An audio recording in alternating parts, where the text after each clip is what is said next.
the word is out on the Black River. That's no secret. There ain't no secret, man. It's all over the internet and YouTube. So just to kind of paint a little bit of a picture on why the Public Timber Project exists, last season on duck opener at Ashball Boat Ramp, which is one of the 3 probably busiest boat ramps on the Black River, we had 1,000 trucks and boat trailers lined up at the boat ramp. That line, it stretched out 1.5 miles from the boat ramp, and fellas were in line for up to a week before opening morning.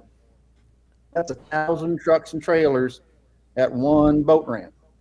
There's no trash services. There's no porta potties.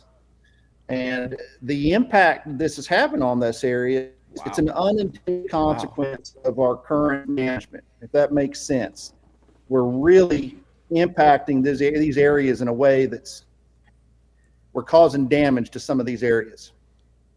So we're seeing changes like that happening in duck hunting in Arkansas and the South. We're seeing a lot of areas that we used to hunt that aren't holding water and aren't holding ducks.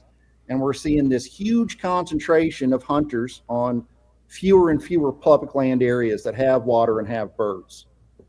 Okay, we're seeing some other big changes on public lands down here with duck hunting, that it's sort of, all this stuff fits in together.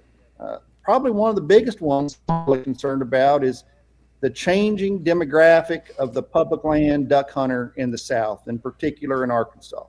Now, when we all grew up, if you duck hunted in Arkansas at all and you hunted public, if you weren't a rich man, if you were a poor kid like I was and you hunted a ramp because you couldn't afford membership at a private club, you were going to run into a whole litany of fellas at the boat ramp. And there was going to be plenty of old timers there that had been doing it their whole lives, that had a thing or two to teach the rest of us. Well, because of this increase of pressure that we're seeing, we've run off all our old timers. You just don't see them no more out at the boat ramp. So what we have is basically a angry mob of 23-year-olds that are being mentored by YouTube. And if you watch YouTube, boy, I love YouTube. Preach it, H. Well, if you were to talk to my dad, who still duck hunts with me, he's 78 years old, he'd tell you that there ain't a show on YouTube that ain't treetop and birds. Yep. So the point being that these young fellas are getting into duck hunting. They're not being taken out by their dads and their uncles and their granddads. They're learning everything they can from YouTube.